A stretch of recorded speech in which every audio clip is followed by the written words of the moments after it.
ইতিহাস বিকৃতির প্রথম পদক্ষেপ আওয়ামী লীগই গ্রহণ করে। শেখ মুজিবের নির্দেশেই মেজর জিয়া তার ঐতিহাসিক স্বাধীনতার ঘোষণা দেয়। এই দাবি প্রতিষ্ঠার জন্য আওয়ামী লীগ আষাঢ়ে গল্পের উপস্থাপন করে। সেই লোমহর্ষক ক্রান্তি লগ্নে নেমে আসে 25-26 মার্চের সেই কালো রাত্রি। পাকিস্তান সেনাবাহিনী নির্মমভাবে ঝাঁপিয়ে পড়ে বাঙালি জাতিকে শায়েস্তা করার জন্য।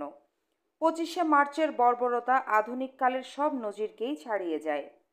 হাজার হাজার নারী পুরুষ শিশুকে হত্যা করা হয় নির্বিচারে। সামরিক বাহিনী এবং আইন প্রয়োগকারী সংস্থাগুলোর বাঙালি সদস্যগণও রেহাই পাননি শ্বেত সন্ত্রাসের হত্যাযজ্ঞ থেকে। ঢাকা, চিটাগং এবং খুলনা সহ পূর্ব পাকিস্তানের সর্বত্রই অভিযান চালানো হয়, নিষ্ঠুর অভিযান। প্রতিরোধ সংগ্রামে ঝাঁপিয়ে পড়তে বাধ্য হয় বাঙালি জাতি। জাতির এই ক্রান্তি লগ্নে অনেক অনুরোধ ও আকুতি জানানো হয় শেখ মুজিবকে সশস্ত্র জাতীয় মুক্তি সংগ্রামে নেতৃত্ব দেবার জন্যে। কিন্তু সব অনুরোধ উপেক্ষা করে জাতিকে মৃত্যু ও অনিশ্চয়তার মুখে ঠেলে দিয়ে কাপুরুষের মতোই তিনি কারাবরণ করে চলে যান পশ্চিম পাকিস্তানে। আত্মরক্ষার জন্যই অনন্যপায় হয়েই শান্তিপ্রিয় বাঙালি অস্ত্র হাতে তুলে নিতে বাধ্য হয়।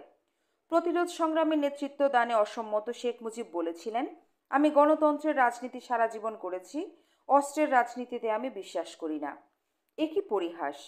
সমগ্র বাঙালি জাতি যার কথায় বিশ্বাস করে অকাতরে প্রাণ দিয়েছে, তাকে মেনে নিয়েছে একমাত্র নেতা হিসাবে, দীর্ঘ সংগ্রামে চরম ত্যাগ স্বীকার করেছে নির্দ্বিধায়। সে নেতাই ক্রান্তি লগ্নে জাতিকে পিছিয়ে ফেলে খোঁড়া যুক্তি তুলে বহাল তবিয়তে পশ্চিম পাকিস্তানে পাড়ি জমালেন। ক্ষণিকের জন্য স্তম্ভিত হয়ে গিয়েছিল বাঙালি জাতি। মুজিবের সুবিধাবাদী আচরণে হতাশায় ভেঙে পড়েছিল মুক্তিকামী জনতা। কিন্তু সে ক্ষণিকের জন্য মাত্র। আওয়ামী লীগের নেতারাও সবাই যে যার মতো গা ঢাকা দিলেন প্রাণ বাঁচানোর প্রচেষ্টায়। মুজিব গ্রেফতার হওয়ার সাথে সাথে তারাও পালিয়ে হাঁফ ছেড়ে বাঁচলেন। এই অবস্থায় জনগণকে স্বতঃস্ফূর্তভাবে প্রতিরোধ সংগ্রামের দায়িত্ব নিজেদের হাতেই তুলে নিতে হয়েছিল। বিচ্ছিন্নভাবে বাংলাদেশের সর্বত্র প্রতিরোধ সংগ্রাম গড়ে ওঠে। গৃহযুদ্ধ ছড়িয়ে পড়ে পুরো বাংলাদেশে। এই অবস্থায় 26শে মার্চ রাতে চিটাগাংয়ে অবস্থিত ৮ম ইস্ট বেঙ্গল রেজিমেন্টের এক অখ্যাত তরুণ মেজর জিয়াউর রহমান তার তরুণ বাঙালি সহকর্মীদের পরামর্শ ও সহচর্যে তীব্র জাতীয়তাবাদী চেতনায় উদ্বুদ্ধ হয়ে বেতারের মাধ্যমে জাতির প্রতি আহ্বান জানান স্বাধীনতা সংগ্রামের। তার আহ্বানে আশার আলো দেখতে পেয়েছিল জাতি। তারই পরিপ্রেক্ষিতে পরবর্তীকালে স্বাধীনতার লক্ষ্যে শুরু হয় রক্তক্ষয়ী মহান মুক্তিযুদ্ধ। কালুরঘাট বেতার কেন্দ্র থেকে ভেসে আসে মেজর জিয়াউর রহমানের ক্ষীণ কণ্ঠস্বর। Under circumstances, however, I hereby declare myself as a professional head of the স্বাধীন বাংলা লিবারেশন গভর্নমেন্ট। অবশ্য পরবর্তী ঘোষণায় এর সাথে যোগ করা হয় under guidance of Bangabandhu Sheikh Mujibur Rahman. স্বাধীনতার ঘোষণা নিয়ে সেই সময় চুলচেরা বিশ্লেষণ করার ফুরসত কারও ছিল না। স্বাধীন দেশ হওয়ার পর 1971 সালের 26শে মার্চ কালুরঘাট থেকে প্রচারিত স্বাধীনতার ঘোষণা সম্পর্কে সরকার ও আওয়ামী লীগের তরফ থেকে পর্যায়ক্রমে কয়েকটি কাহিনী প্রচার করা হয়। প্রথম গল্পটি ছিল 25শে মার্চ দিবাগত রাতে গ্রেফতারের পূর্বক্ষণে চট্টগ্রামের জহুর আহমেদ চৌধুরীকে টেলিফোনে শেখ মুজিবুর রহমান স্বাধীনতার ঘোষণার বাণীটি পাঠিয়ে দিয়েছিলেন। কিন্তু সামরিক কঠিন অভিযানের প্রাক্কালে সকল প্রকার টেলিফোন যোগাযোগ বন্ধ করে দেয়া হয়েছিল। অতএব ওই গল্প ধোপে টিকেনি। দ্বিতীয় গল্পে বলা হয়, ওয়্যারলেসের মাধ্যমে চট্টগ্রাম বন্দরে অবস্থানরত একটি অস্ট্রেলীয় জাহাজের ক্যাপ্টেনকে স্বাধীনতার ঘোষণা জানানো হয়। ওই ক্যাপ্টেন নাকি জনাব জহুর আহমেদকে শেখ মুজিবের সেই ঘোষণাবাণী পৌঁছে দিয়েছিলেন। চট্টগ্রামের কোনো নোঙর করা জাহাজের সাথে ঢাকায় বসে ওয়্যারলেসে সংযোগ প্রতিষ্ঠা করা কোনোভাবেই তখন সম্ভব ছিল না। কারণ ওই সময় চট্টগ্রাম বন্দরে ইপিআর ও বেঙ্গল রেজিমেন্টের বাঙালি সৈনিকদের সাথে পাক বাহিনীর লড়াই চলছিল। তাছাড়া ঢাকার ওয়্যারলেস সেন্টার সহ সবগুলো যোগাযোগ কেন্দ্র তখন পুরো মাত্রায় খান সেনাদের অধীনে। সুতরাং এই গল্পটিও সারহীন প্রমাণিত হয়। শেষ গল্পে বলা হয়, চট্টগ্রাম ইপিআরকে জানানো হয়েছিল সারা দেশে স্বাধীনতার ঘোষণা বা বাণী প্রচারের জন্য। স্বাধীনতা যুদ্ধের ইতিহাস নামক প্রকাশনায় এই কাহিনীটি নথিবদ্ধ করা হয়েছে। কিন্তু একটুখানি যুক্তি দিয়ে বিশ্লেষণ করলেই বোঝা যায় এই কাহিনীটিও আষাঢ়ে গল্প মাত্র।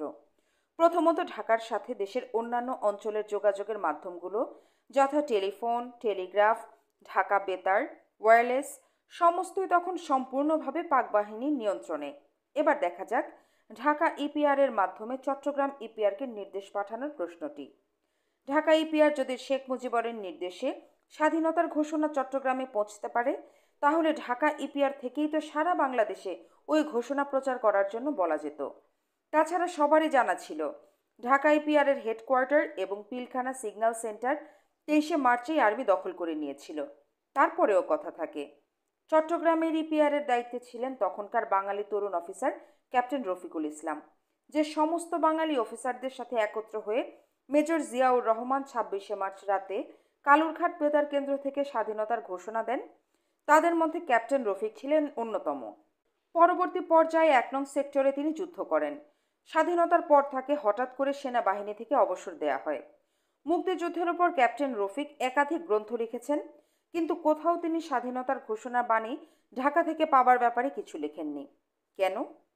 সর্বোপরি স্বাধীনতার ঘোষণা সত্যি সত্যি ঢাকা থেকে পাঠানো হয়ে থাকলে সেই ক্ষেত্রে মেজর জিয়া তার সর্বপ্রথম ভাষণে নিজেকে অস্থায়ী সরকারের প্রধান হিসাবে ঘোষণা দিয়েছিলেন কোন যুক্তিতে? তারপরেও প্রশ্ন থাকে। চট্টগ্রাম আওয়ামী লীগের তৎকালীন আরেক নেতা আব্দুল হান্নান, যিনি 30শে মার্চ চট্টগ্রাম বেতার কেন্দ্র থেকে একাধিকবার বক্তব্য প্রচার করেছিলেন, তিনি বা কেন তার প্রচারণায় একবারও উল্লেখ করলেন না যে স্বাধীনতার ঘোষণা বাণী ঢাকা থেকে পাবার কথা?